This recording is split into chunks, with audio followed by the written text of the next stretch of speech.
Tuhan, kembali kami datang kepadamu pagi hari ini. Sekali lagi mohon kemurahan Tuhan atas kami, supaya sungguh firman-Mu ya Tuhan yang benar selama-lamanya itu boleh berbicara kepada kami secara pribadi lepas pribadi. Tuhan, bukalah pikiran kami untuk boleh mengerti dan menerima kebenaran firman Tuhan. Dan bukalah hati kami, supaya hati kami seperti tanah yang subur, di mana firman itu bisa tinggal dan bertumbuh dan berbuah. Mari Tuhan, berkatilah kami semua. Berkati hamba-Mu juga dalam keberadaannya, supaya sungguh dalam kelemahan itu kuasa-Mu nyata ya Tuhan. Hanya Engkaulah satu-satunya pertolongan kami. Mari Tuhan, berkatilah kami semua.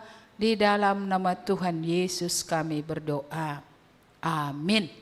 Mari silahkan duduk. Ya, mari kita membuka Alkitab kita dari Ulangan pasal 31. Ya, masih tetap di Ulangan 31. Ayat 1 sampai ayat yang ke-8.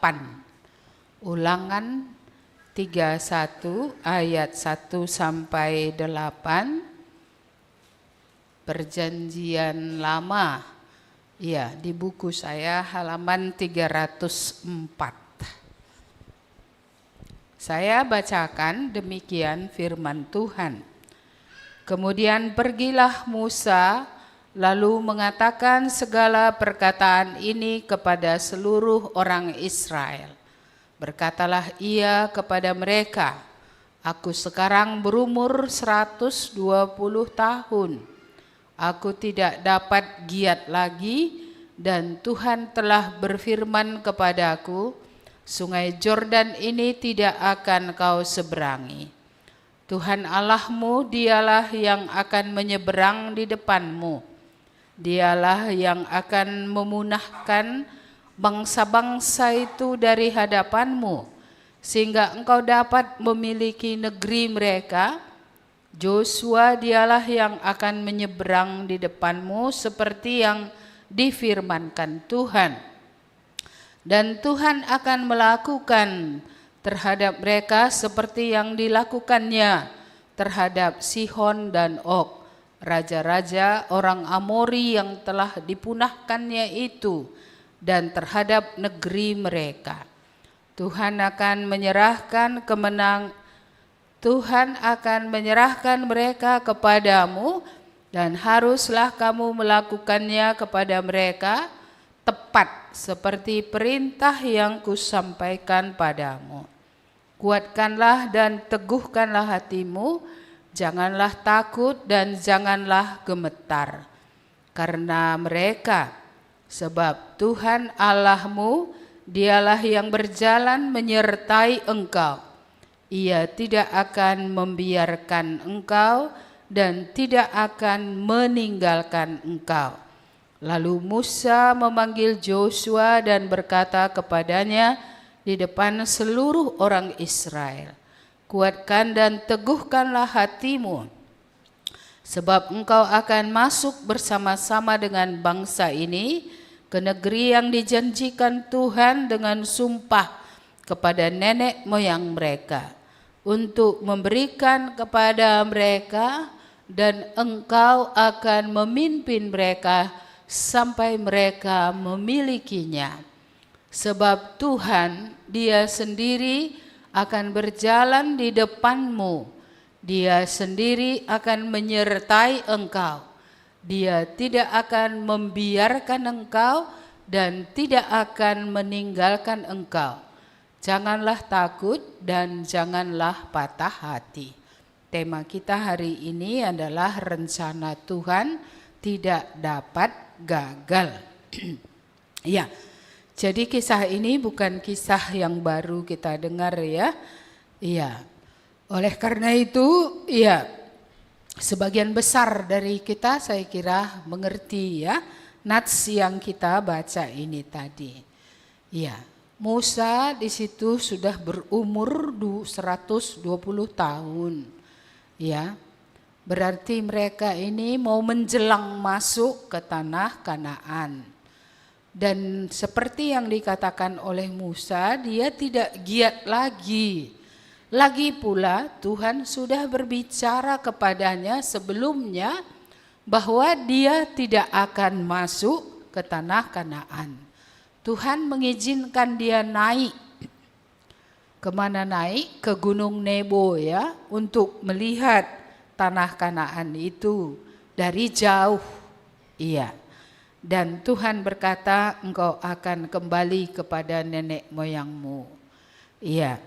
Dan kita melihat ini adalah satu situasi yang satu situasi peralihan.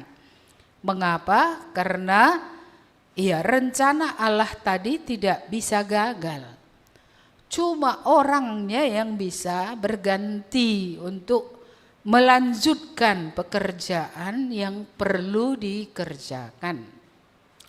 Ya, beberapa hari ya setelah tahun baru itu Pak Efraim itu kan udah permisi sama kita ya. Tapi dia dalam keadaan sakit waktu itu, maaf cakap dia tidak bisa pipis. Sudah 5 hari. Iya, lalu dia menelepon saya, Ibu doakan saya. Apa yang terjadi? Dia bercerita bahwa tidak bisa keluar urinnya gitu. Ya, jadi saya bilang, okelah, mari kita doakan. Cuman saya waktu itu mengingatkan dia akan hari-hari hidup. Iya, saya bilang pada waktu itu bahwa kita tidak tahu akan hari-hari ini. Tapi kita bersyukur sudah masuk ke 2026, tapi perlu kita siap-siap. Entah kenapa loh, saya bilang gitu, perlu siap-siap. Karena itu kalau ada hal-hal yang masih antara kamu dengan Tuhan, ada rintepnya, bahasa karonya gitu ya. Ini sungguh-sungguh kamu harus selesaikan. Iya, jadi inilah yang saya minta kamu kerjakan di tengah kamu berbaring ini, karena entah untuk itunya, supaya kamu boleh siap gitu. Ya, lalu setelah itu saya berdoa, ya saya berdoa untuk dia, lalu kemudian beberapa waktu kemudian saya lupa nelepon dia, tapi waktu itu dia menghubungi, Ibu saya tidak jadi operasi. Apa yang dilakukan? Oh, setelah itu baru saya telepon. Apa yang terjadi? Sudah bisakah kamu normal urinnya? Sudah Bu, mereka kasih obat. Jadi operasinya dibatalkan. Puji Tuhan lah kalau begitu, kalau sudah kamu sehat. Iya. Beberapa hari setelah sehat itu dengar kabar dari anaknya, kita semua bisa baca ya di WA grup bahwa dia sudah tidak ada. Iya, hari Rabu itu tanggal 7 jam 3.30 dia pulang.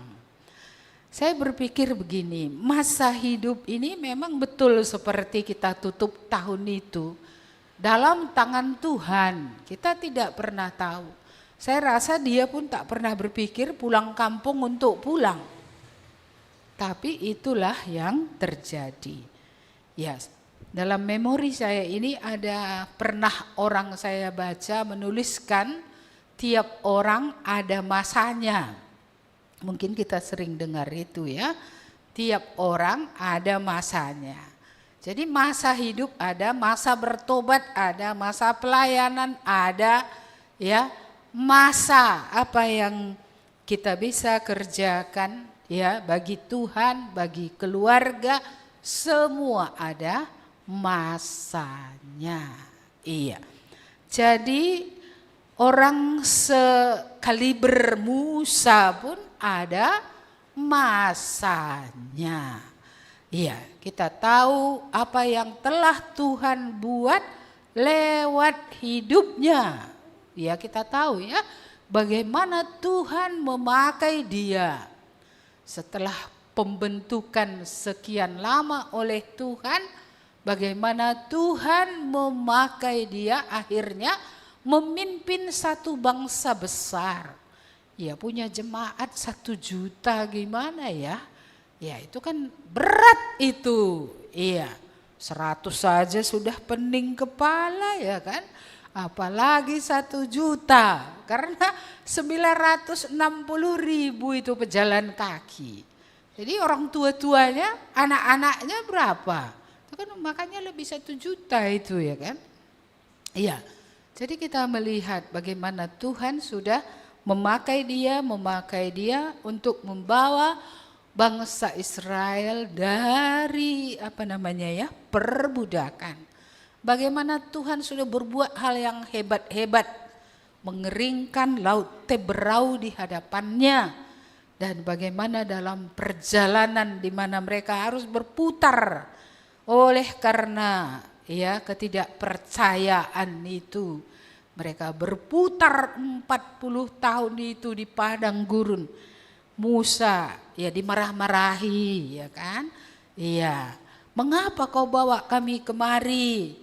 Lebih enak makan di Mesir, ada bawang putihnya. Ya. Apakah tidak ada kuburan di Mesir sehingga di sini kami harus dikuburkan? Seperti itu. Dan tiap kali kita membaca firman Tuhan mengatakan tidak ada orang yang lembut hati seperti Musa. Lembutnya hatinya, kesabarannya, kasihnya, sampai dia bilang ketika bangsa itu bersungut-sungut dan Tuhan mau musnahkan, Tuhan hapus namaku asal engkau menyelamatkan mereka. Ini kasih sebesar apa ini? Dia rela namanya dihapus dari buku kehidupan agar bangsa itu tidak dimatikan Tuhan semua. Iya, tidak dimatikanlah, dipunahkan. Ya kan Tuhan bilang dari keluargamu aja kubuat bangsa yang baru. Tapi Musa enggak mau. Apa nanti kata orang tentang engkau Allah yang besar itu kalau semua mereka mati gitu ya. Jadi Musa tetap menjaga nama Tuhan itu tetap mulia. Bagaimana supaya nama Tuhan itu tetap besar, bukan di mata orang Israel aja, tapi di depan mata bangsa-bangsa. Dia ingin orang tidak akan memandang rendah Allah oleh karena seperti dalam tanda kutip seolah-olah Allah enggak sanggup membawa, karena Allah sanggup membawa. Tapi dosa itu kan menyakitkan hati Tuhan. Iya, dan itu membuat dia murka. Tetapi dari segi Musa, dia tetap mengasihi mereka yang keras kepala, tegar tengkuk, sungut-sungut gitu ya. Iya, ini seorang yang sangat luar biasa. Tapi seluar biasa dia, kita tahu bagaimana juga dia akhirnya dalam, kalau firman Tuhan bilang karena ketidakpercayaan. Saya lama di situ bergumul. Di mana letak ketidakpercayaannya? Dan Tuhan mengingatkan tentang air itu. Itulah ayat panggilan saya sebenarnya. Ya, ketika Tuhan bilang berserulah kepada batu itu. Iya. Jangan pakai tongkat lagi, berseru saja, keluar air. Tapi mungkin entah karena ketidakpercayaan sebagaimana atau tidak menjaga kekudusan Allah sehingga dia tidak melakukan dengan tepat berseru tetapi dia akhirnya memukul lagi. Batu itu memang keluar air. Iya, walaupun Tuhan tidak suruh dia pukul, tapi ketika dia pukul masih keluar air. Masih kita melihat bagaimana Tuhan menjaga namanya. Tapi itulah menjadi alasan Musa akhirnya tidak boleh masuk ke dalam tanah Kanaan bersama seluruh orang Israel yang berangkat dari Mesir umur 20 tahun ke atas. Karena umur 20 tahun ke atas ini berulang-ulang kali mereka mencobai Tuhan. Mereka tidak percaya kepada Tuhan. Mereka bersungut-sungut. Ya. Jadi kita melihat tadi di sini ya, bagaimana rencana Tuhan ini akan lanjut. Musa sudah menjelang hari-harinya gitu ya. Iya, kita melihat bahwa Tuhan tetap ya menjadi pemimpin di atas segala pemimpin yang ada. Karena Tuhannya yang mengeluarkan mereka dari Mesir. Tuhannya yang menyeberangkan mereka. Tuhan memelihara mereka dengan makanan dan air yang dibutuhkan. Semua yang dibutuhkan selama di padang gurun. Iya, jadi kalau hari-hari yang ada bagi Musa sudah dekat ya, kita melihat rencana Tuhan tidak gagal. Firman Tuhan masih datang. Firman Tuhan masih berbicara. Ya, kita melihat di sini ada firman Tuhan. Tuhan Allahmu dialah yang menyeberang di depanmu.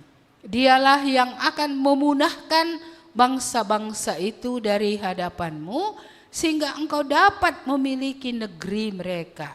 Joshua dialah yang akan menyeberang di depanmu seperti yang difirmankan Tuhan. Ya, ketika waktu Musa dalam pelayanannya bahkan dalam hidupnya habis, Tuhan memilih ya. Sebenarnya siapa sih Joshua? Ya, kalau kita membaca Joshua itu adalah abdi Musa. Ya, artinya asistennya Musa. Kemanapun Musa pergi, ke situlah Joshua. Ya, dan Joshua berbeda dengan Musa. Musa Tuhan sendiri yang melatih dan mendidik dia. Tapi Joshua belajar dari Musa. Iya, Tuhan memberi otoritas kepada Musa sehingga Musa inilah menjadi pemimpin atas bangsa itu. Jadi bangsa itu belajar dari Musa, termasuk juga di situ Joshua, termasuk Kaleb, termasuk semua pemimpin-pemimpin yang 70, ya itu semua ya belajar lewat Musa. Jadi Joshua ini pun kalau dipikir-pikir dia ya dibandingkan dengan Musa, ya tentu Joshua ini tidaklah seperti Musa yang dididik di Mesir dengan ilmu manajemen, ilmu perang, ya dengan segala hal yang berhubungan dengan negara karena dia adalah anak putri Firaun ya. Jadi dia punya kemampuan yang lebih, keterampilan yang lebih. Iya.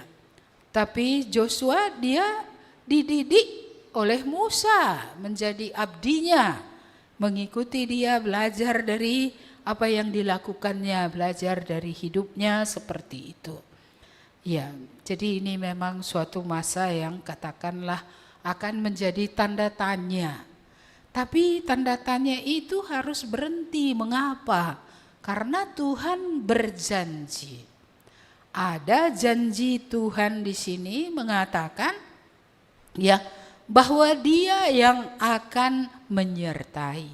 Sebagaimana kita belajar di jam doa itu ya, menyertai itu berarti Tuhan akan bertindak. Tuhan tidak pernah menyertai diam-diam pangku tangan, enggak pernah. Ketika Tuhan menyertai seseorang, Dia akan melakukan sesuatu. Iya, dan di sini diingatkan ketika dulu di padang gurun itu ada dua raja, Raja Og dan Raja Sihon. Mereka dulu ya mau memerangi Israel, ya. Tapi bagaimana? Oleh karena Tuhan, bangsa yang mau menghancurkan Israel itu justru hancur. Dan di sini Tuhan mengingatkan, kemenangan pada waktu itu bukan karena sebab-sebab dari diri mereka. Kemenangan pada waktu itu adalah karena Tuhan yang berperang bagi mereka. Tuhan yang bertindak sehingga kedua raja itu itu kemudian dan juga orang-orang yang bersama dia musnah. Lalu inilah juga yang dikatakan Tuhan sebagaimana dulu Tuhan itu memberi kemenangan kepada bangsa Israel di padang gurun di bawah kepemimpinan Musa, maka Tuhan bilang bahwa dia juga akan bertindak, dia juga akan berjalan di depan, dia juga akan berperang ketika mereka masuk ke dalam tanah perjanjian. Ada banyak suku-suku di situ yang harus dimusnahkan untuk menjaga kemurnian iman, kemurnian mereka secara rohani dengan Allah. Karena kalau suku-suku itu tetap hidup, maka itu akan mempengaruhi, itu akan membuat mereka dipengaruhi, sehingga itulah sebabnya Tuhan mengatakan tidak boleh ada yang tinggal. Cuma sayang kalau kita baca sejarah, sebagian mereka tumpas, tapi sebagian mereka tidak tumpas. Dan itulah yang mempengaruhi mereka yang masuk bersama keturunannya, sehingga akhirnya rohani ini tidak lagi premium gitulah. Rohani ini menjadi down. Karena pengaruh dari sisa suku yang tinggal itu yang membuat mereka ditarik lagi kepada penyembahan berhala, ditarik kepada pernikahan antara orang yang percaya dengan orang yang tidak percaya. Mereka ditarik kepada dunia. Dan itulah kalau kita baca selanjutnya nanti kualitas rohani ini semakin buruk terus. Hari ini tentu kita tidak berperang melawan suatu bangsa, tetapi kita juga punya peperangan rohani. Kita yang sudah diselamatkan itu harus memiliki peperangan. Kalau yang gak selamat dia kan memang kawannya dunia, jadi bagaimana dia berperang? Yang belum diselamatkan itu kawannya iblis, ngapain dia perangi iblis, kawannya tidur? Gak mungkin diperanginya. Jadi iblis menjadi sahabatnya, dunia menjadi sahabatnya, keinginan-keinginan yang berlawanan dengan kehendak Allah itu menjadi ciri khasnya. Dia tak akan bertempur. Maka hari ini siapa yang sudah dilahirkan kembali, siapa yang sudah menjadi anak-anak Allah, siapa yang sudah diampuni dan dibersihkan, itunya yang bertempur. Itunya yang akan memunahkan. Tapi yang dipunahkan tadi bukan bangsa-bangsa. Kalau dulu bangsa Israel memang memunahkan bangsa itu karena memang di mata Tuhan sudah sangat jahat. Di mata Tuhan, kan ada orang bilang kejam kali Tuhan harus dimusnahkan suku-suku itu. Tuhan harus memusnahkan itu untuk menjaga supaya masih ada yang tinggal. Orang-orang yang murni, orang-orang yang percaya kepada Tuhan. Suku-suku itu tidak akan kembali kepada Tuhan, tidak bertobat. Jadi kita melihat di sini peperangan kita adalah peperangan untuk melawan musuh-musuh kita. Iblis masih keliling-keliling, masih terus dia berkeliling sampai nanti Yesus datang kedua kali, dia diikat lalu dilemparkan ke tempat terakhirnya, yaitu di tempat penghukuman selama-lamanya. Tapi sebelum waktu itu dia bukan duduk-duduk. Dia itu akan memerangi setiap orang percaya. Orang gak percaya gak akan diperangi. Iya, tapi orang percaya, dari yang percaya baru percaya, baru lahir baru, sampai kepada orang yang sudah lama usia percaya. Tidak ada satupun yang dilewatkan oleh kegelapan untuk menghancurkannya. Kalau dia tidak bisa membunuh apa yang dia lakukan, ya tentu dia akan memasukkan jarum-jarumnya untuk mempengaruhi, baik mempengaruhi pikiran, mempengaruhi perasaan, mempengaruhi kehidupan. Jarum-jarum ini akan melumpuhkan, sehingga iblis menang ketika orang-orang percaya ya tidak bergerak, tidak lagi bertumbuh, tidak lagi berbuah. Bahkan akarnya pun gak diperiksa. Ini akarnya, kenapa pohon ini kuning ya? Oh, gak ada ulatnya. Jadi di mana ulatnya? Gak kelihatan, mungkin di bawah. Mungkin dia gerogoti adalah akarnya. Ya, kalau air terlalu banyak pun saya lihat pohon di situ itu busuk akarnya itu. Mati juga pohonnya ke atas. Iya, jadi memang harus terus diperiksa. Apakah akarnya itu memang tidak ada di sana yang merusakkan, baik itu tadi ya air yang tergenang terlalu banyak ataukah hama-hama yang lain seperti itu. Jadi kita melihat di sini bagaimana kita harus berperang. Kalau mereka tadi berperang melawan orang-orang yang ada di tanah Kanaan, peperangan kita hari ini adalah peperangan melawan iblis, peperangan melawan nilai-nilai dunia yang tidak sesuai dengan firman Tuhan. Iya, peperangan untuk melawan ya apa yang berusaha untuk merusakkan kita. Iya, baik lewat segala macam lah yang akan merusakkan jiwa, yang akan merusakkan roh, yang akan merusakkan tubuh juga.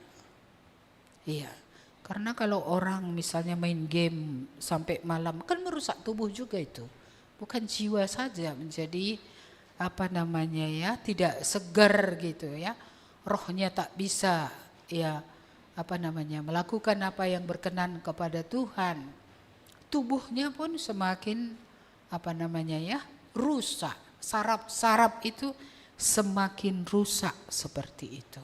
Saya masih ingat dulu saudaranya Bapak Ike ya yang bawa kemari, entah siapa dulu namanya itu, karena dia pakai komputer nggak tahu berapa jam, sarafnya kena, dan itu dulu dibawa ke dokter saraf, lalu kemudian awalnya mereka pikir kerasukan. Dia bukan kerasukan, tapi karena sarafnya dirusakkan oleh komputer ini, maka apa yang terjadi? Dia menjadi seperti orang kerasukan, bahkan pingsan gitu. Iya, dibawa ke dokter, rupanya dia tidak boleh lagi lihat HP, tidak bisa lihat komputer selama 2 tahun atau berapa tahun waktu itu ya. Nah, sehingga harus dicari buku ke pajak sana untuk buku pelajarannya, karena waktu itu dia masih sekolah. Ya, jadi ini peperangan yang tetap harus kita ingat. Tapi kita tetap juga harus ingat bahwa kita tidak berperang sendirian. Ya, Tuhan menjanjikan penyertaan. Tuhan menjanjikan berjalan di depan. Ya, maka Tuhan juga menjanjikan kepada kita dalam peperangan ini kita tidak berperang sendiri.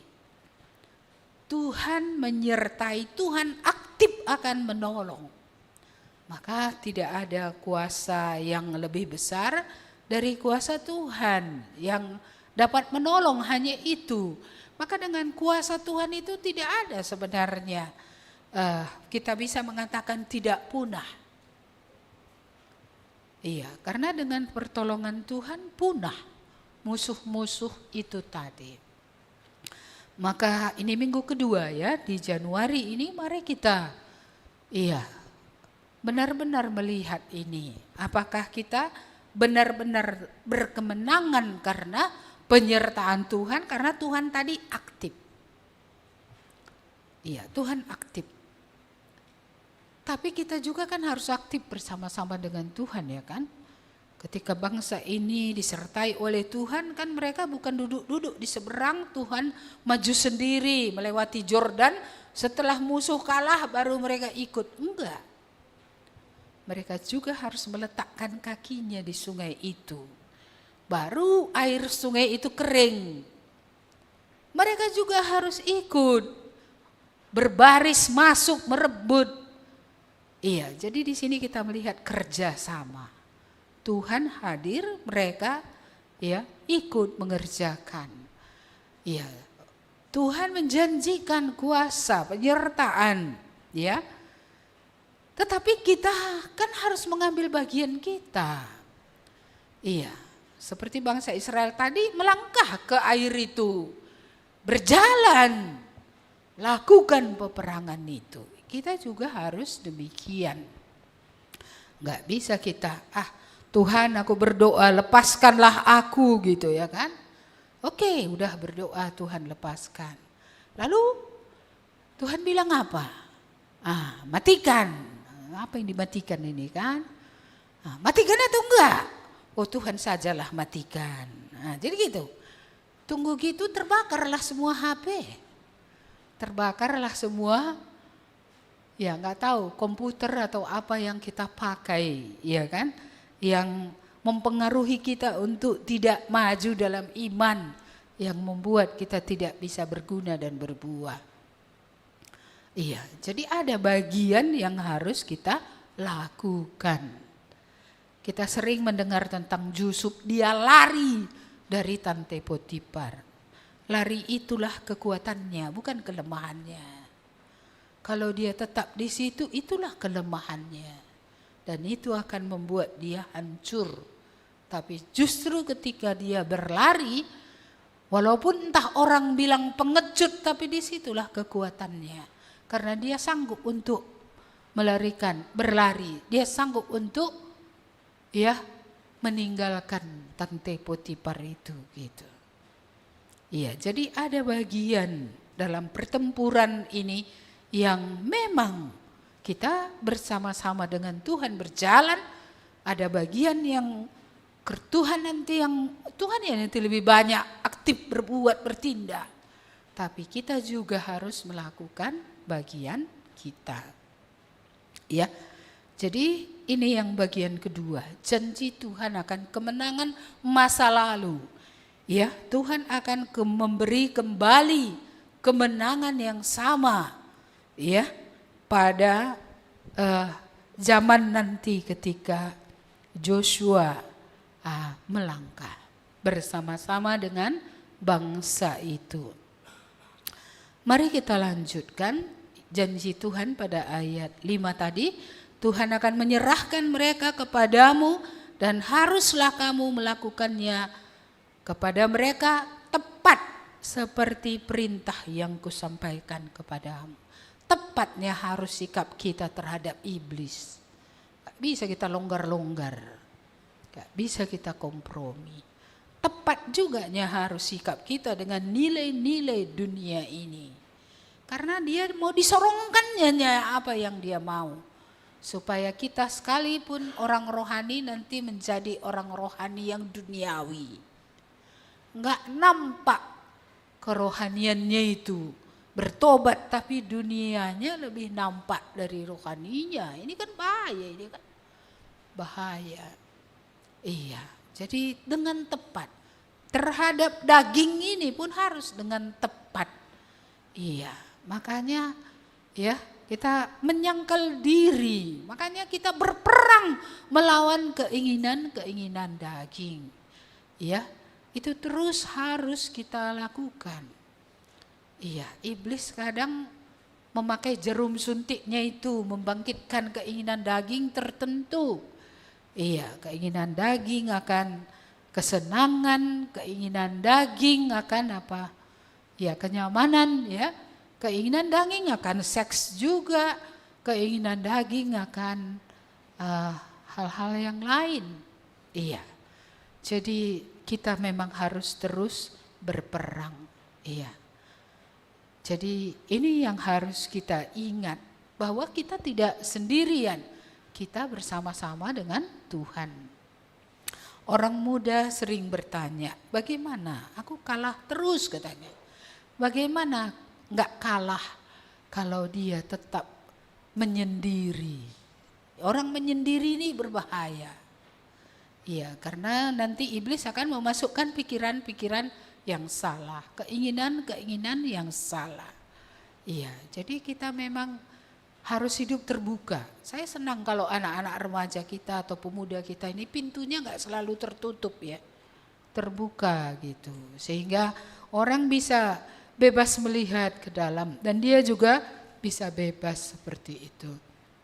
Ya, jadi ini ya, kita memang betul-betul harus hidup transparan gitulah.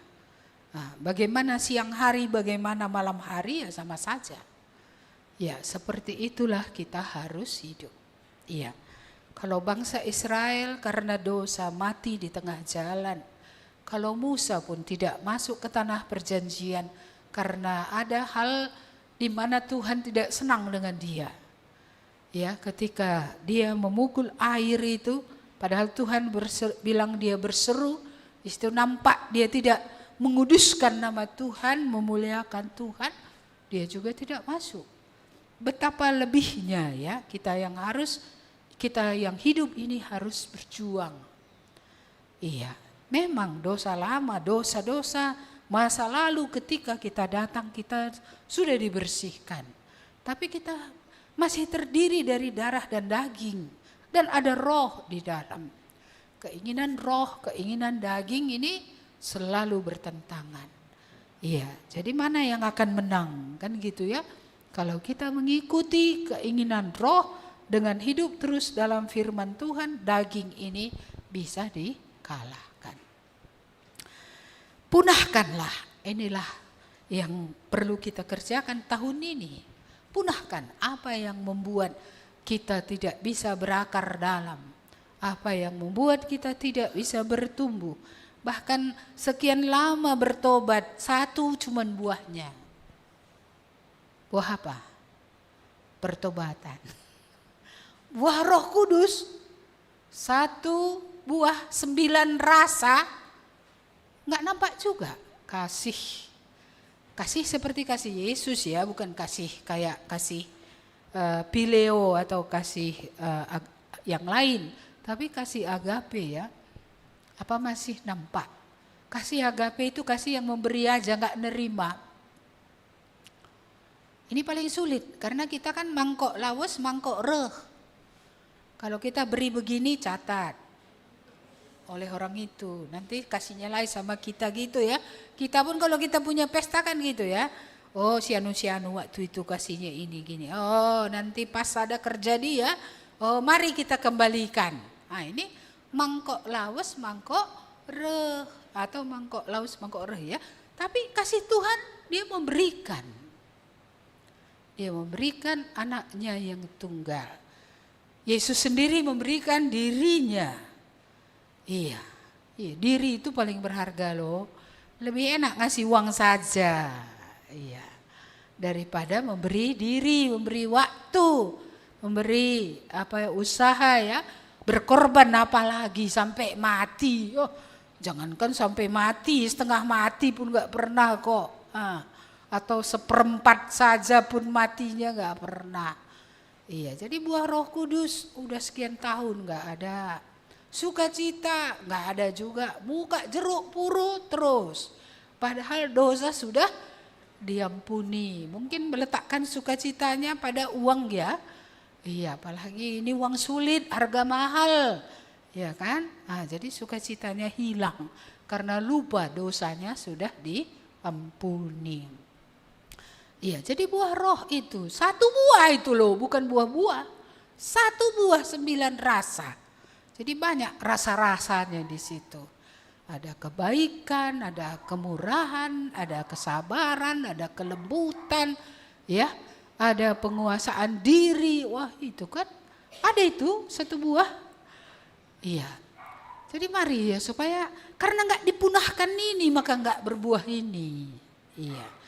Ibarat tanaman tadi nggak dipunahkan hamanya. Baik hama di akar, baik hama di bagian pohon itu.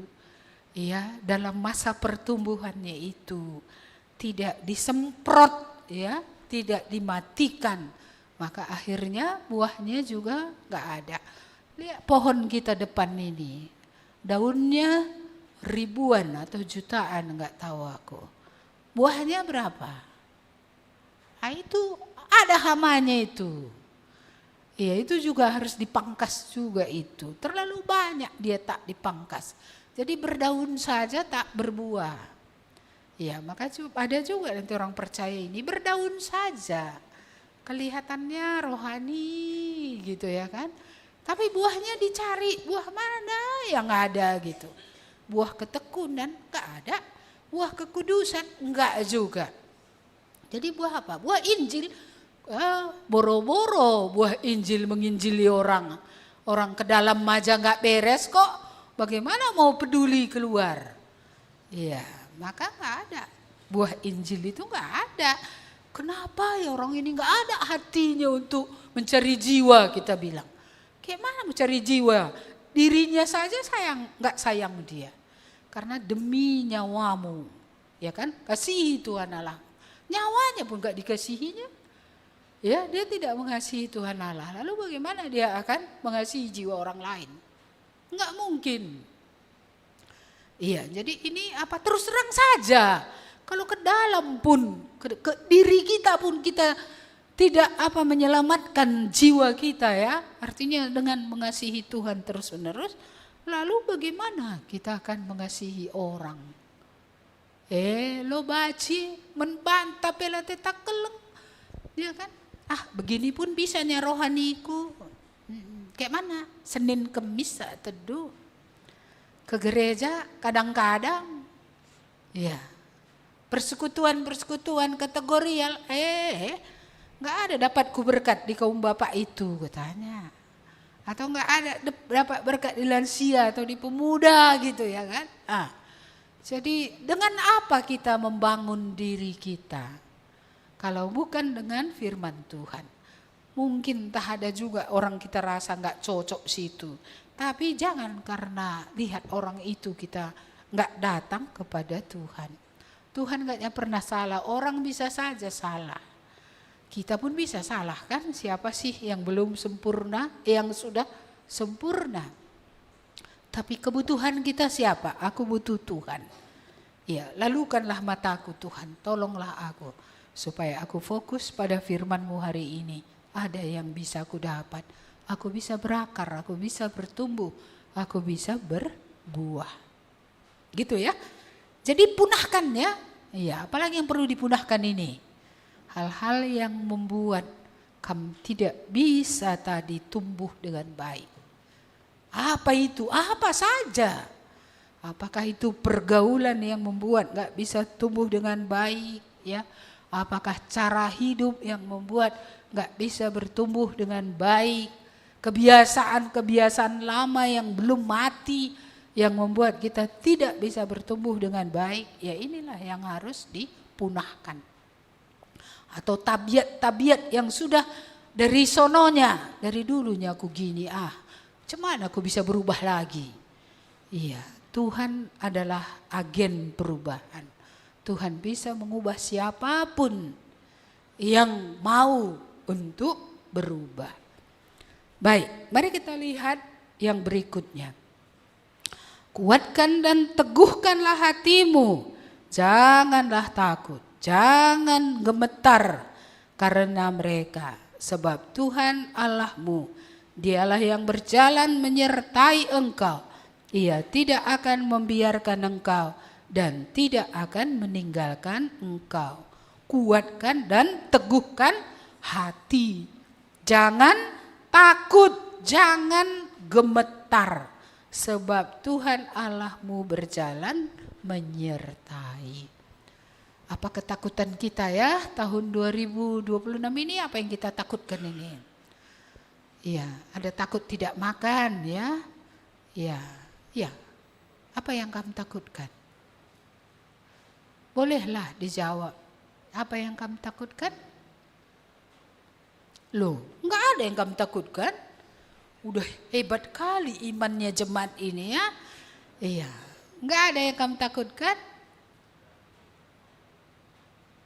Suaranya enggak dengar saya. Adakah? Enggak ada ya? Sudah enggak ada lagi takut ya. Kenapa? Karena Tuhan menyertai. Tuhan tidak meninggalkan. Tapi siapa yang gemetar? Tak takut tapi gemetar. Iya, kuatkanlah dan teguhkanlah hatimu. Wajarnya menurutku Joshua itu takut.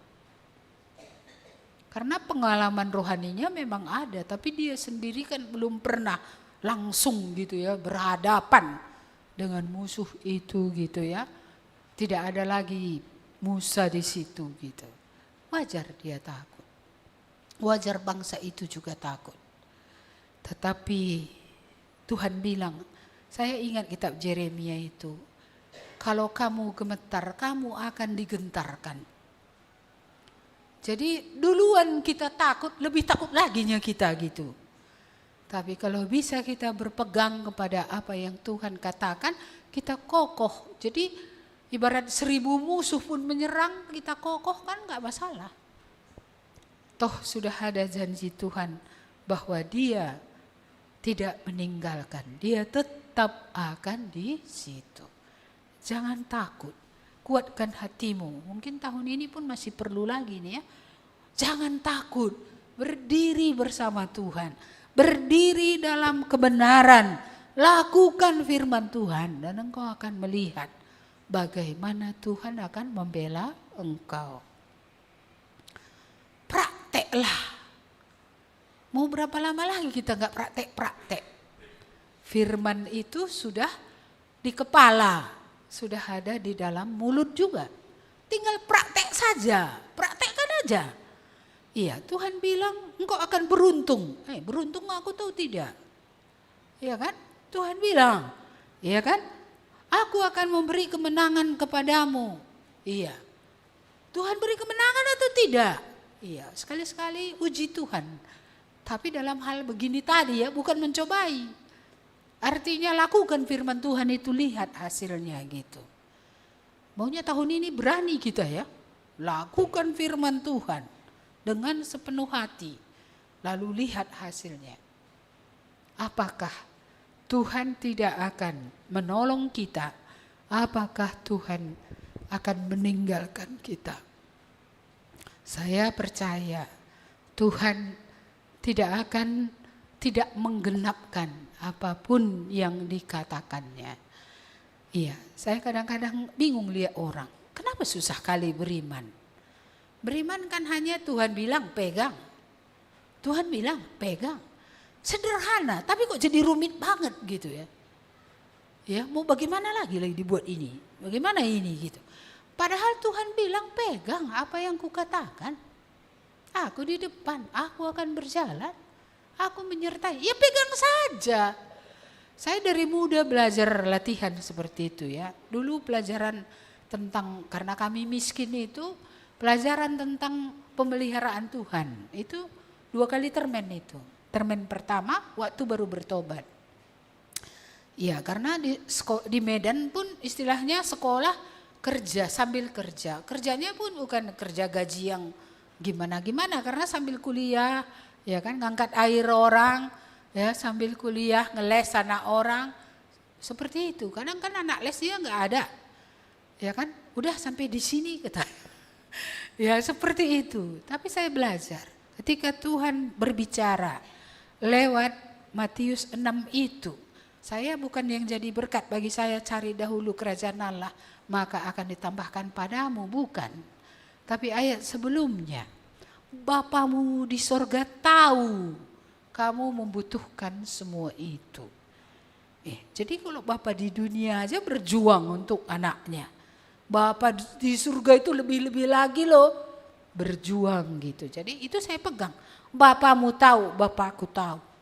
Bapakku tahu ini nanti harus beli buku untuk kuliah. Bapakku tahu aku perlu ongkos. Bapakku tahu aku perlu makan. Iya, aku pegang itu aja. Dan tidak pernah meminta-minta. Tidak pernah berutang sekalipun. Iya, tidak berutang. Pada masa muda itu pun tidak berutang dengan segala kemiskinan itu. Saya belajar mengandalkan Tuhan. Iya, jadi ada saja nanti itu ya kan. Iya, ini angkat ini katanya. Tapi saya memang rela saja. Kalaupun saya kerja seperti budak, enggak pula masalah sama saya. Karena saya sudah belajar. Kalau letih kali pun tidurkan sebentar sudah segarnya itu. Letih kali tidurkan. Kalau badeh dia 20 menit tidur nyenyak kali udah hilang capeknya itu. Saya sudah belajar itu. Jadi kalau capek saya enggak takut. Jerih lelah enggak takut. Orang hidup memang harus berjerih lelah. Orang hidup memang harus ada perjuangan yang hebat gitu. Iya, dan itulah mengokohkan iman saya. Tiap kali Tuhan menggenapkan apa yang Dia katakan makin kokoh saya. Tiap kali ada lagi nanti firman Tuhan saya lakukan, jadi kokohlah iman saya, tambah kokoh gitu.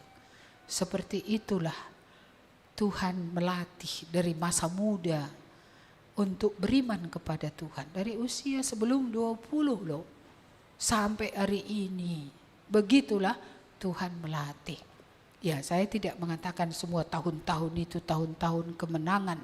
Ya, ada tahun yang saya juga tidak bisa menjadi saksi yang baik ya. Ketika selesai operasi itu dulu.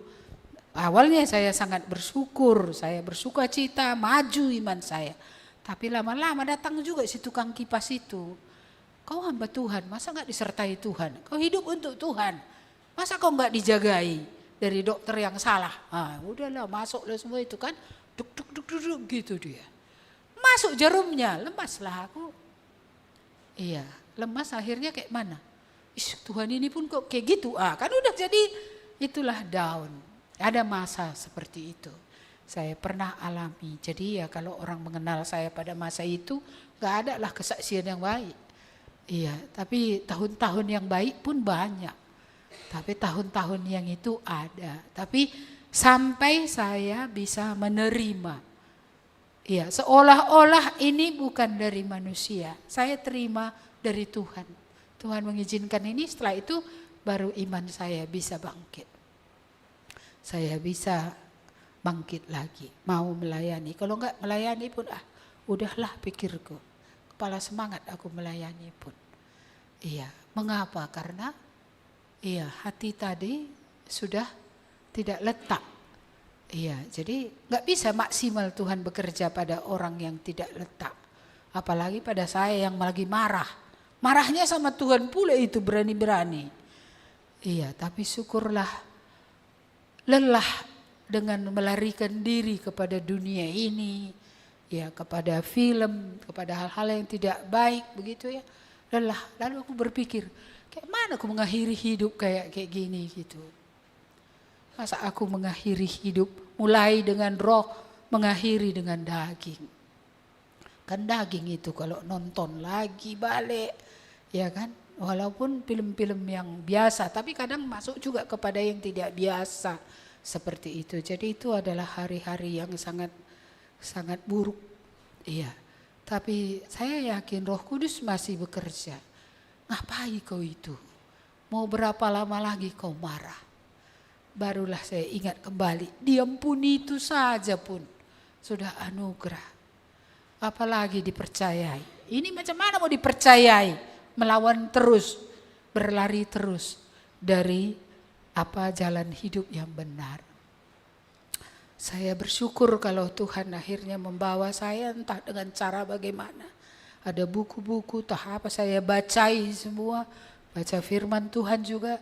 Akhirnya Tuhan membawa saya kepada seperti ini tadi. Terimalah ini seolah-olah dari Tuhan, padahal kan enggak dari Tuhan kalau yang enggak baik. Tapi saya menerimanya seperti menerimanya dari Tuhan. Ini memang bagian yang kujalani gitu. Dan di situ aku belajar lagi hal-hal yang perlu ku belajar. Dan bersyukur juga walaupun sudah artinya tua, sakit, ya punya banyak kelemahan. Ada juga orang-orang yang bilang dari setelah bangkit itu ya dari bagaimana hidup kami diberkati juga gitu. Iya, dulu kami pun berpikir kalau tidak menderita, ya barulah bisa berdiri tegak. Tapi ketika menderita, bisa juga kami berdiri melihat apa yang Tuhan buat gitu dalam hidup. Jadi akhirnya saya merasa Allah turut bekerja dalam segala sesuatu mendatangkan kebaikan. Walaupun saya tidak mengerti semuanya, tapi saya belajar untuk percaya. Jadi mari kita kembali kepada janji Tuhan ini tadi ya. Kuatkan, teguhkan hatimu. Siapa tahu ada yang sudah khawatir tadi, sudah takut, sudah gemetar. Firman Tuhan bilang, kuatkan, teguhkan hatimu, sebab engkau akan masuk bersama dengan bangsa ini. Ya, dan yang terakhir pada ayat yang ke-8. Sebab Tuhan dia sendiri yang berjalan di depanmu. Dia sendiri akan menyertai engkau. Dia tidak akan membiarkan engkau dan tidak akan meninggalkan engkau. Jangan takut dan janganlah patah hati. Ini pengulangan, isinya sama. Penambahannya hanya jangan patah hati. Patah hati itu tawar hati ya. Ya akhirnya pelse gitu. Wah, udahlah gitu. Itu namanya patah hati, tawar hati. Iya. Apa? Iya, tawar hati. Ya, jadi kalau bahasa Inggrisnya itu loose heart. Hati yang sudah lepas. Artinya apa? Dia udah lepaskan aja, udahlah gitu. Tapi ini yang Tuhan bilang. Ingatlah bahwa pada waktu lalu di padang gurun itu dulu pun disertai Musa, tapi ketika mereka berperang masuk ke tanah Kanaan juga disertai oleh Tuhan. Jadi kita pun di tahun lalu sudah berjalan. Saya hendak tahu evaluasi kita sejauh mana, ya. Dan pada tahun ini bagaimanakah kita memulai hari dengan iman bahwa Tuhan menyertai. Iya, di tumbuhan saya tanya, kalau kita mau melanggar lampu merah, kita berdoa, Tuhan, ya, sertai aku. Kira-kira Tuhan sertai atau tidak ya? Iya. Kalau kita melakukan yang jahat, lalu kita bilang, sertai aku. Tuhan sertai enggak ya? Kalau kita terus berkata-kata kasar ya, Tuhan sertai atau enggak ya? Ya. Kalau kita terus memelihara, biarlah sakit hatiku ini terus sampai 2027 gitu ya. Apakah Tuhan akan sertai atau tidak ya? Kalau saat teduh tadi pun sudahlah sekali-sekali saja. Pendetanya perlu belajar firman Tuhan, kita tidak. Tuhan sertai atau enggak ya kalau kayak gini ya kan. Iya, jadi mari ya. Kadang-kadang kita take it for granted, pasti Tuhan sertai. Enggak Tuhan sertai. Itulah sebabnya ketika kita ngerjakannya enggak ada hasilnya. Kalau Tuhan sertai kan tadi dia aktif, ada yang dia buat. Ini enggak ada yang dia buat. Jadi kalimat Tuhan sertai itu macam mana Tuhan menyertainya. Jadi ini pun bagi saya dalam juga ini. Iya, penyertaan itu ya kalau kita hidup dalam jalan yang benar. Kok masa kalau kita hidup mencuri lalu Tuhan sertai? Enggak ketahuan, itulah karena Tuhan sertai. Bukan Tuhan sertai, saudara sudah melakukannya, nanti akan datang pemurnian. Ya, enggak akan mungkin Tuhan akan biarkan kalau terus seperti itu. Iya, jadi mari ya, kalau kita mau sungguh-sungguh dipakai, disertai oleh Tuhan, mari melakukan apa yang benar. Jadi tahun ini punahkan apa yang perlu dipunahkan. Tabiat-tabiat lama, ya kebiasaan-kebiasaan lama. Ingatlah musuh tadi harus terus dikalahkan. Ya biarlah tahun ini akan ada kemenangan demi kemenangan karena Tuhan. Amin. Mari kita berdoa. Terima kasih Tuhan atas firman-Mu ini. Satu hal yang menghiburkan kalau rencana Allah tidak dapat gagal. Sekalipun orang yang melakukannya bisa berganti, tetapi rencana-Mu itu tidak dapat digagalkan oleh kelemahan manusia, oleh keterbatasan manusia, atau oleh apapun juga. Engkau Allah yang tidak berubah. Kalau dahulu Tuhan Engkau melakukan perkara-perkara besar, maka kami tahu Engkau juga bisa melakukan perkara besar pada masa kini. Dan inilah menjadi kerinduan kami kembali, supaya kami kembali melihat perkara-perkara besar yang Tuhan mau lakukan. Tolonglah kami untuk kami bisa menang. Tolonglah kami supaya kami boleh hidup secara benar. Tolong kami supaya tidak sepele. Kami bilang kami percaya, tapi kami tidak hidup dalam firman. Tolonglah kami Tuhan supaya kami semua hidup di dalam kekudusan. Karena dalam kekudusan itulah penyertaan Tuhan nyata. Dan keajaiban Tuhan akan terbukti. Mari Tuhan kuduskan kami, berkati kami semua. Bahwa kami di tahun ini untuk betul-betul hidup melekat pada Tuhan. Hidup memegang firman Tuhan. Hidup memegang janji Tuhan. Terima kasih Bapa. Kami bersyukur untuk seluruh ibadah kami pada hari ini. Kami sungguh-sungguh percaya. Kami mengaku kepada Tuhan. Kami percaya Engkau besar Tuhan. Dan Engkau bisa melakukan hal-hal yang besar. Berilah kami pengharapan yang daripadamu, iman yang lahir daripadamu, oleh karena firman-Mu. Mari Tuhan berkatilah kami semua.